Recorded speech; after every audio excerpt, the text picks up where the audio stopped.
I dream devotional ప్రేక్షకులందరికీ నమస్కారం. ముందుగా వ్యూవర్స్ అందరికీ కూడా శ్రావణ మాస శుభాకాంక్షలు. శ్రావణ మాసం యొక్క విశిష్టతను తెలియజేయడంతో పాటుగా మరిన్ని ఆధ్యాత్మిక విశేషాలు తెలియజేయడానికి మనతో పాటు ఉన్నారు ప్రముఖ ఆధ్యాత్మికవేత్త కల్పవల్లి గారు. మరి అమ్మతో మాట్లాడి మరిన్ని విషయాలు తెలుసుకుందాం. నమస్కారం అమ్మ. చెప్పు తల్లి, ఎలా ఉన్నారు? బాగున్నా నాన్న, చాలా రోజులైన చూసి. ముందుగా మీకు శ్రావణ మాస శుభాకాంక్షలు. మీకు ప్రేక్షకులందరికీ కూడా శ్రావణ మాస శుభాకాంక్షలు. సౌందర్య లహరి వినటానికి కానివ్వండి, దాని అర్థం కానివ్వండి, ఎంతో అద్భుతంగా ఉంటుంది.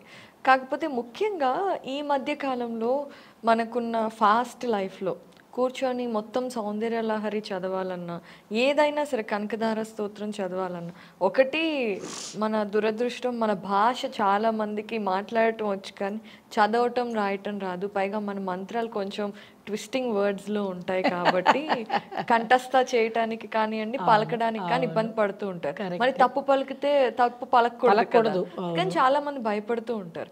అలా కాకుండా ఈ శ్రావణ మాసం అంతా కూడా సౌందర్య లహరిలో కానివ్వండి, లక్ష్మీ అమ్మవారి కానివ్వండి, మనకి ఆర్థికంగా, ప్రశాంతత పరంగా, లేదంటే ఆరోగ్యం పరంగా, ఇలా ఇహపరంగా ఎన్నో ప్రాబ్లమ్స్ ఉంటాయి.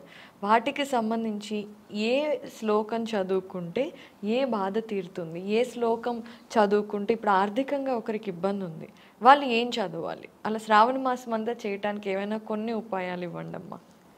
ఉపాయాలు అంటే శ్రావణ మాసంలో చక్కగా 30 రోజులు అమ్మవారిని తలుచుకోవడం, దాంతోపాటు మనం నిత్యము కూడా 11 సార్లు నమస్తేస్తు మహామాహే శ్రీపీఠే సురపూజితే శంఖచక్ర గదాహస్తే మహాలక్ష్మీ నమోస్తుతే, లక్ష్మీ అష్టకం, దాని 8 ఉంటాయి. అవి రోజు 11 సార్లు చదవండి. ఆ ఇంట్లో ప్రశాంతత ఉంటుంది. ఎవరికైనా రుణం అంటే అప్పు కావాలి అనుకున్నా, లేదు వాళ్ళు తీర్చాలన్నా మంచి అవకాశాలు వస్తాయి. కష్టమైన పని కాదు. స్నానం చేసి సూర్యోదయానికంటే ముందరే నిద్ర లేచి చక్కగా స్నానం చేసి ఇల్లు వాకిళ్ళన్నీ శుభ్రం చేసుకుని అమ్మవారి దగ్గర కూర్చుని, లేదు మాకు అక్కడ వీలుగా లేదంటే వరండాలో కూర్చుని, బాల్కనీలో కూర్చుని, ఎక్కడో ఒక చోట ఒక్క 15 నిమిషాలు దీనికి మీరు కేటాయించినట్టయితే 11 సార్లు చదవండి. 30 రోజుల్లో మీకు ఎంత ప్రశాంతత వస్తుందో మీరే నాకు ఫోన్ చేసి చెప్పచ్చు. నా ఫోన్ నెంబర్ కూడా ఇస్తాను. ఇది చక్కటి ఉపాయం. దాంతోపాటు ఇంకా కొంచెం బాగా ఇంట్లో ఉండి టైం సరిపోతుంది అనుకున్న వాళ్ళు, చెయ్యాలి అనుకున్న వాళ్ళు, కష్టమైనటువంటి కోరికలు ఉంటాయి. కొన్ని కష్టమైన కోరికలు అంటే అర్థం ఏంటి? సంతానం, లేదు వివాహం కావడం, లేదు భార్యాభర్తల మధ్యలో ఇబ్బందులు, అనుకూల దాంపత్యం, లేదు ఇంట్లో ఎప్పుడూ గొడవలు, లేదా అప్పు, లేదా డబ్బు లేకపోవడం, అలా వాళ్ళకి ఎన్నో రకాల ఈతి బాధలు ఉంటాయి.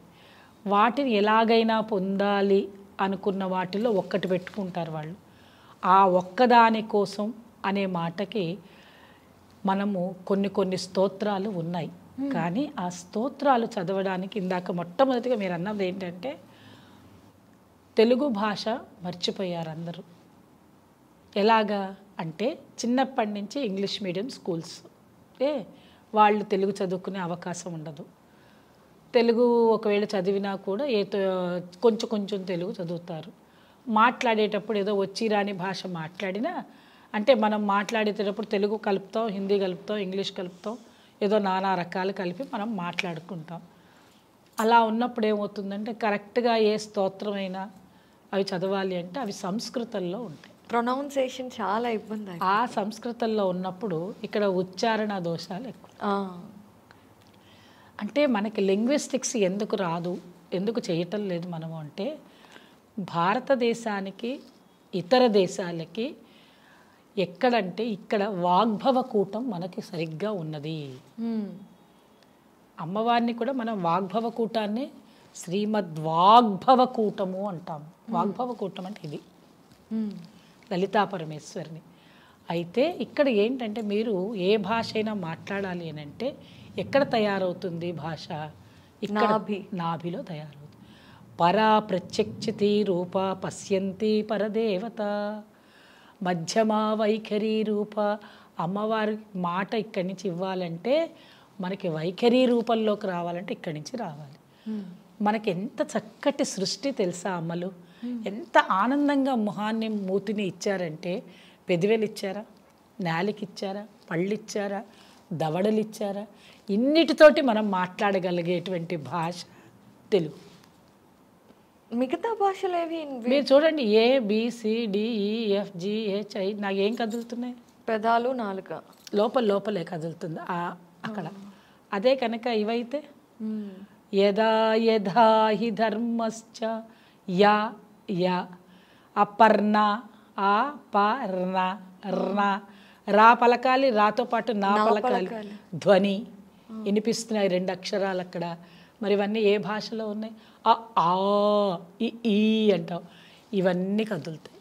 అవును, నువ్వు మాట్లాడే మాటలో అన్నీ పలుకుతాయి. అందుకనే మనకి దంతవ్యాలు, ఓష్టాలు, తాళవ్యాలు ఇవన్నీ వస్తాయి మాటలు.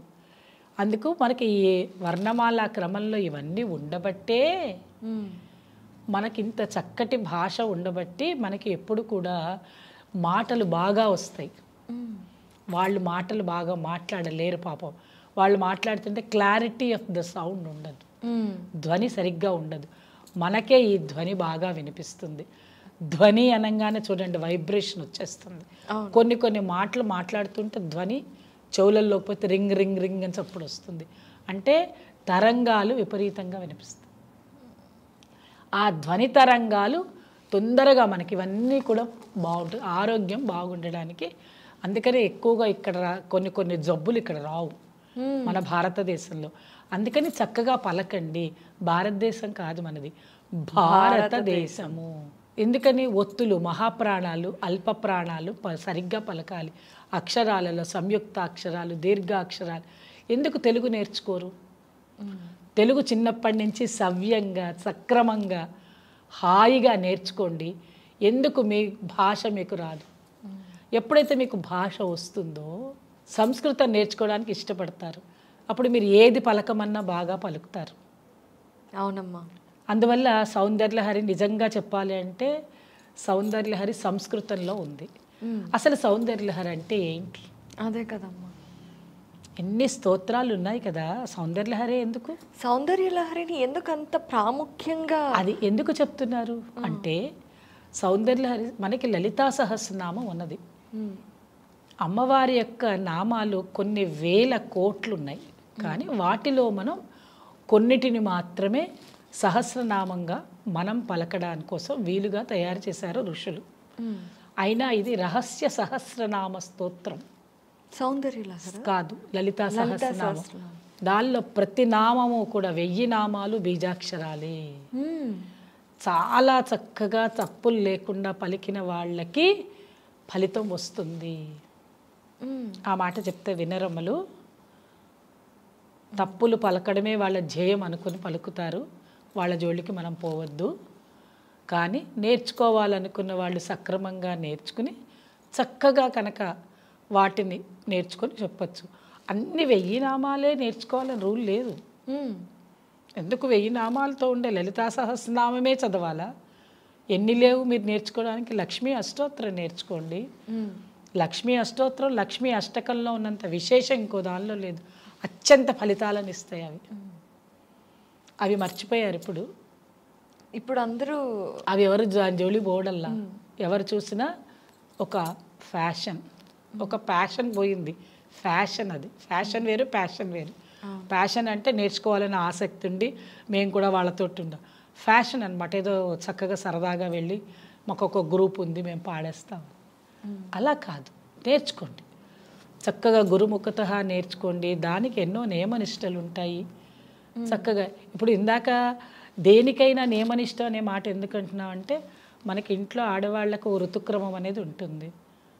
అది వచ్చినప్పుడు మనం జాగ్రత్తగా ఉండాలి కదా. అది ఉన్నప్పుడు ఆ 5 రోజులు మనం దూరంగా ఉండాలి కదా. ఇంట్లో అన్నీ ఇది కాకుండా ఉండాలి కదా, కలుపుకోకుండా. కాబట్టి వాటి కోసం నియమనిష్టలు అని చెప్పింది.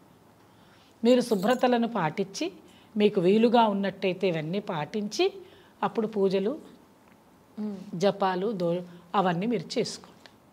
అయితే మరి అమ్మ సౌందర్య లహరి ముఖ్యంగా మీరు చెప్పారు ఇప్పుడు ఈ సౌందర్యలహరి కోసమే ఈ మాటలన్నీ చెప్తున్నా. లలితా సహస్రనామంలో ఇంత కష్టం ఉందని ఆది శంకరాచార్యుల వారు ఏం చేశారంటే అమ్మవారిని ఒక 100 శ్లోకాలలో అంతా అవే లలితా సహస్రనామంలో ఉండేవే ఉంటాయి కానీ 100 శ్లోకాలను తయారు చేశారు. ఆ 100 శ్లోకాలు చక్కగా వాటిలో ప్రతి విషయాన్ని అమ్మ యొక్క సౌందర్యాన్ని ఇమడీకరించారు దానిలోకి. మరి సౌందర్యం ఏమిటి, అందం ఏమిటి? అందంగా ఉందిగా అమ్మ, అందంగా ఉంది అనొచ్చుగా. అమ్మ అందం వేరు. అందం అనేది సమయానుకూలంగా మారిపోతూ ఉంటుంది. సౌందర్యం ఎప్పుడూ ఒకేలాగుంటుంది. నీకు ఒక ఎగ్జాంపుల్ చెప్తాను. తప్పకుండా. మీ అమ్మగారు చిన్నప్పుడు ఉండే అందం వేరు, అవును, మధ్యలో ఉండే అందం వేరు, తర్వాత అందం వేరు. ముస్సలిగా అయిపోయారు.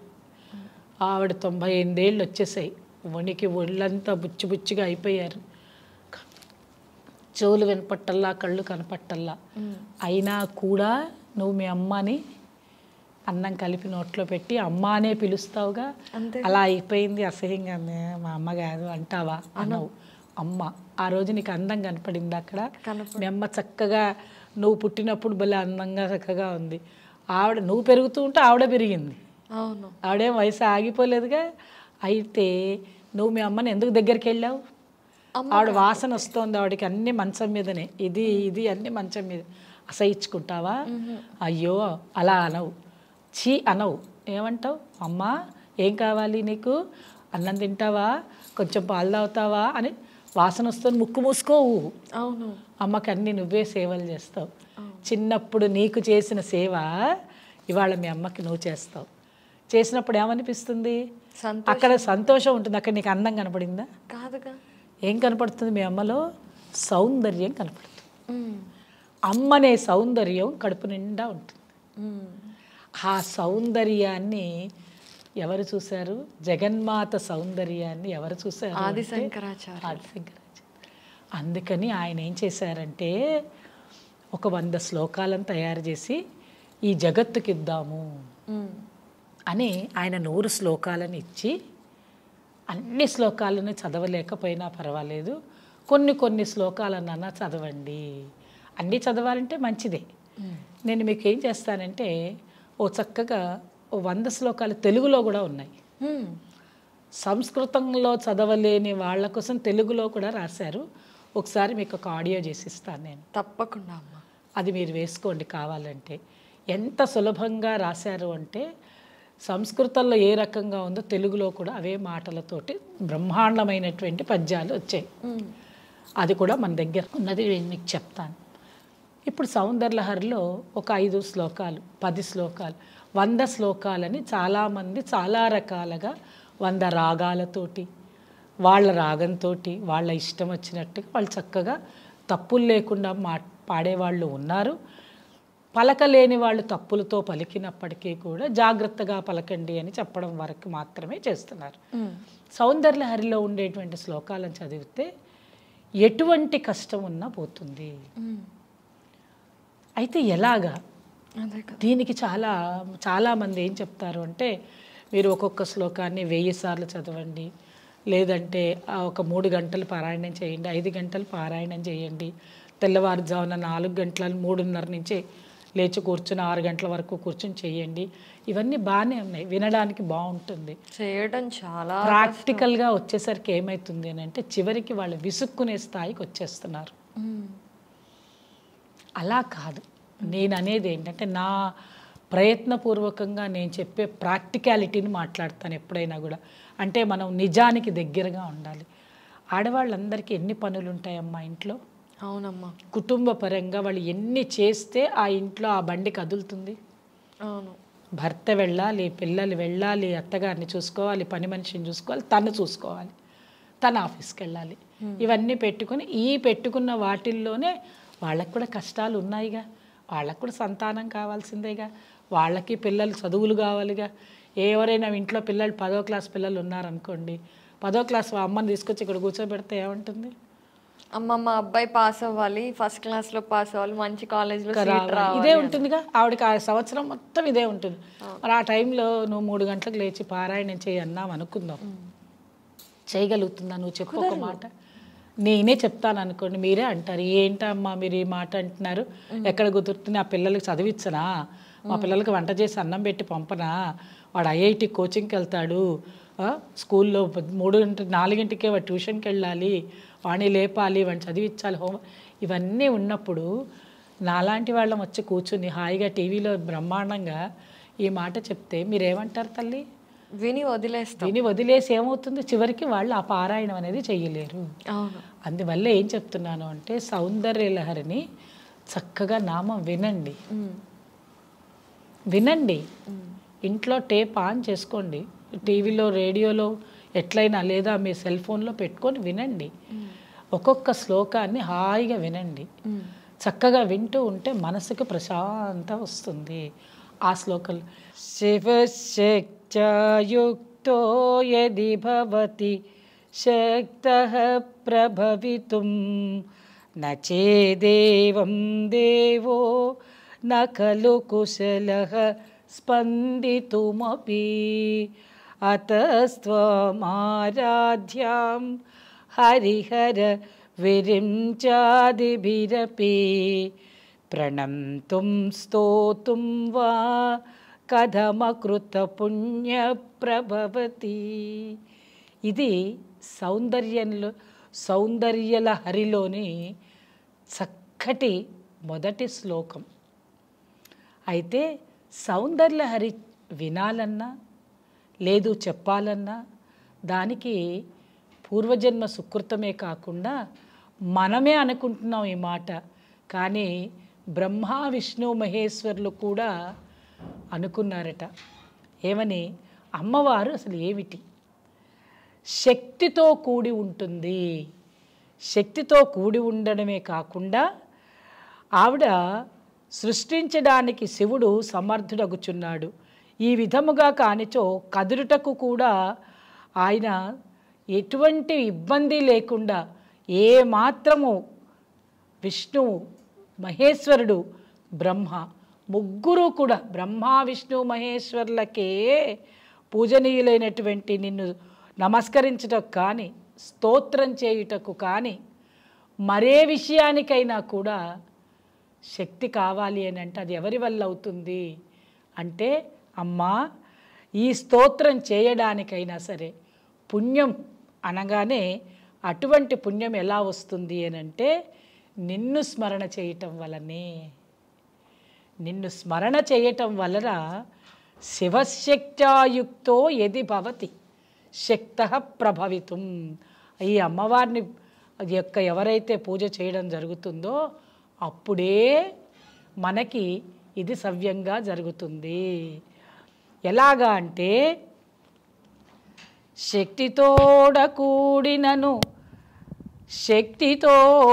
కూడిననే సమర్థుండు శివుడెప్పుడు లేనిచో అంత విభుడే లేవలేడు స్పందింపడు కావున అజహరి హరాది దేవగణారాజ్యమైన నీకు నొతులు చేయ నిలిచెదరిల కృతపుణ్యులై. ఎందుకని ఈ తెలుగులో పద్యం కూడా చెప్తడం జరుగుతుందంటే సంస్కృతంలో ఒకవేళ మనం చదవడానికి వీలుగా లేని పక్షంలో అర్థం కాదు అని అనుకున్నప్పుడు ఇలాగ తెలుగులో కూడా మనం ఒక పద్యాన్ని చదువుకున్నట్టయితే ఆనందంగా ఉంటుంది.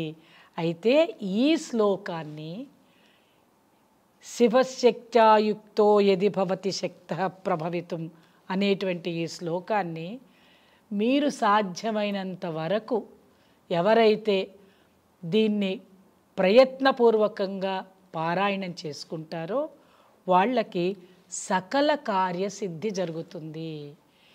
ఏ పని చెయ్యాలి అని అనుకుంటారో ఆ పని తప్పనిసరిగా అందులో వాళ్ళకి ఎటువంటి ఇబ్బంది లేకుండా కార్యసిద్ధి జరుగుతుంది. అందువల్ల ఈ శ్లోకాన్ని మనం చక్కగా నేర్చుకోవాలి అని. అందువల్లనే ఇప్పుడు సౌందర్యలహరిని అందరూ చదువుతున్నారండి, ఇబ్బంది ఏమీ లేదు.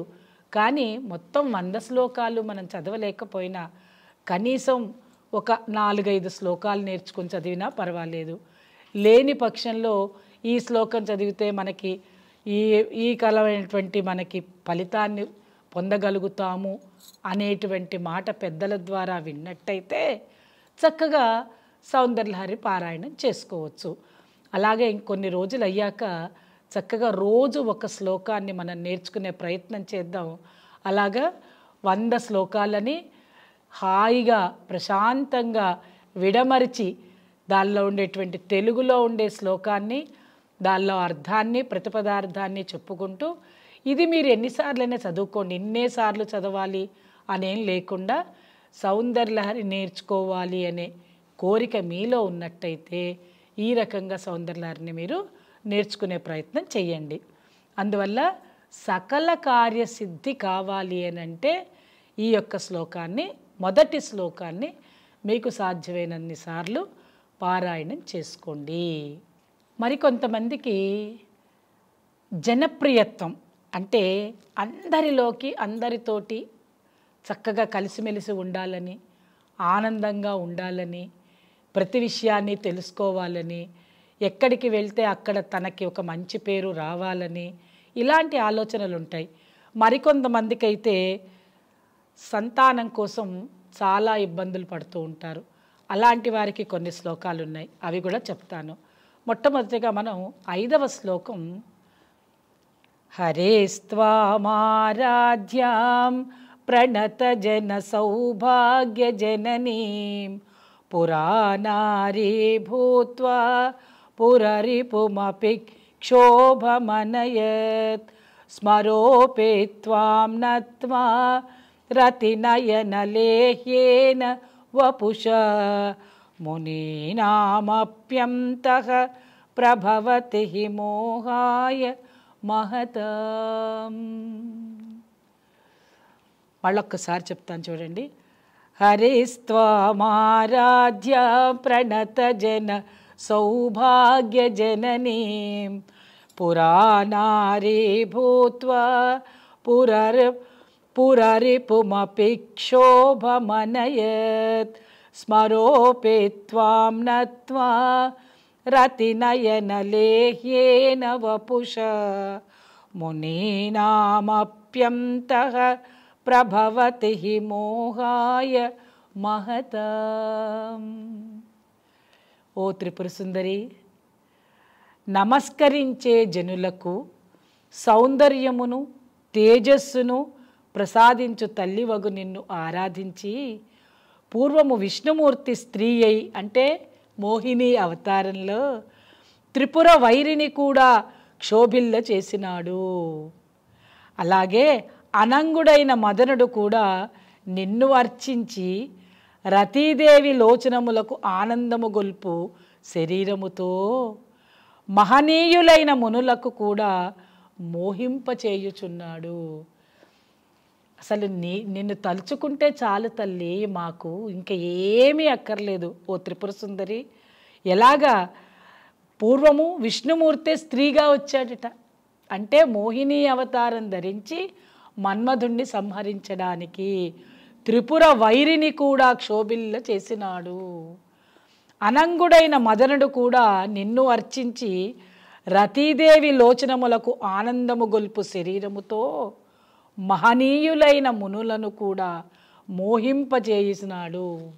అటువంటి తల్లి నీ యొక్క ఆనందము సౌందర్యము. ఇట్లా ఈ పద్యాన్ని కనుక, ఈ శ్లోకాన్ని కనుక మనం చక్కగా మనకి ఎన్నిసార్లు వీలవుతే అన్నిసార్లు చదువుకుని దాన్ని మనం నేర్చుకుని ఆనందంగా, దీన్ని ఏదో ఒప్ప చెప్పాలని నేర్చుకోకండమ్మా. హాయిగా మీ సంతోషం కోసం నేర్చుకోండి. పుస్తకం చూసి చదవండి. మనం ఎవరికి బైహార్ట్ చేసి చెప్పని అవసరం లేదు. మనకి వచ్చినంత చెప్పండి. హాయిగా చదువుకుని మీరు ఏ ఫలితం కోసం మీరు ఆశిస్తున్నారో ఆ ఫలితం దొరికేదాకా దీన్ని హాయిగా ఇంట్లో కూర్చొని చదువుకోండి. ఎప్పుడు సమయం దొరికితే అప్పుడు హాయిగా కూర్చుని శుభ్రమైన వస్త్రములను ధరించండి. కాళ్ళు చేతులు కడుక్కొని శుభ్రమైన వస్త్రాలను ధరించి అప్పుడే ఎంగిలి చేత్తోటో లేదా అన్నం తింటూనో స్పూన్ తింటూనో అలా కాదు. స్పూన్ తింటున్నారండో, మీకు తెలుసో తెలియదో, ఈ మధ్యకాలంలో ప్రతిదాన్ని స్పూన్తో ఇలా పెట్టి నోట్లోనే ఉంటుంది ఆ స్పూన్ని చాలాసేపు అలాంటి పనులు మాత్రం చేయకండి. చక్కగా సౌందర్యలహరిని హాయిగా పొద్దున్నే నిద్ర లేవంగానే మీరు ఎంతసేపు అండి, పొద్దున్నే నిద్ర లేస్తేనే మీకు ఏదైనా పని అవుతుంది. అందుకు సూర్యోదయానికంటే ముందు లేవమని చెప్పడం. ఇంట్లో పిల్లలు పెద్దలు అందరూ లేచే లోపల మన పని మనం చేసుకోవచ్చు. కాబట్టి అప్పుడు కూర్చుని హాయిగా ఓ 10 సార్లు ఓ 15 సార్లు మీకు చదవాలన్నంతసేపు చదువుకోండి. మీరు అనుకున్న కోరిక మీకు తప్పకుండా నెరవేరుతుంది. శుభగత్వమొసంగు నిన్ను చూచి కొలిచి పద్మాక్షుడు పూర్వాంగనయై పురరిపునే క్షోభబెట్టే ప్రణతుండై మన్మధుడును రతిలోచన లేహ్యమైన రూపముతో మోహపరుచు రూఢిగా మునివరులగూడా. చక్కటి తెలుగు పద్యం అండి, హాయిగా చదువుకోవచ్చు. ఇలాగ మీకు ఈ తెలుగు పద్యాలని కూడా నేను మన ఛానల్ వాళ్ళతో చెప్పి కింద వేయిస్తాను, వాటిని హాయిగా చూసుకోవచ్చు.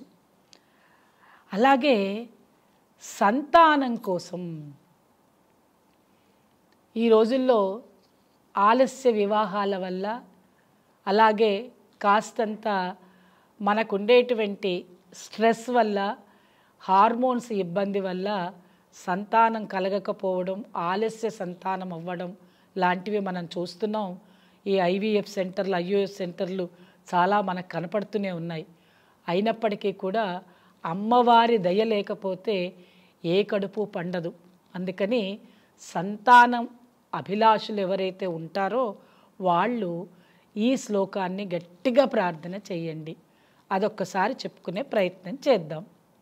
ధను పౌష్పం మౌర్వీ మధుకరమయీ పంచవిశక వసంత సామంతో మలయమరుదాయోధనరదః తథాప్యేక సర్వం హిమగిరిసుతే కామపి కృపా మపాంగత్వే లబ్ధ్వా జగదిదమనంగో విజయతే. ధను పౌష్పం మౌరీ మధుకరమయీ పంచవిశక వసంత సామంతో మలయమరుదాయోధన రదః తథాప్యేక సర్వం హిమగిరిసుతే కామపి కృపా అపాంగత్తే లబ్ధ్వా జగదిదమనంగో విజయతే. ఈ రకంగా ఈ శ్లోకాన్ని మనం ఎన్నిసార్లు చదవగలిగితే అన్నిసార్లు హాయిగా పారాయణం చేయండి.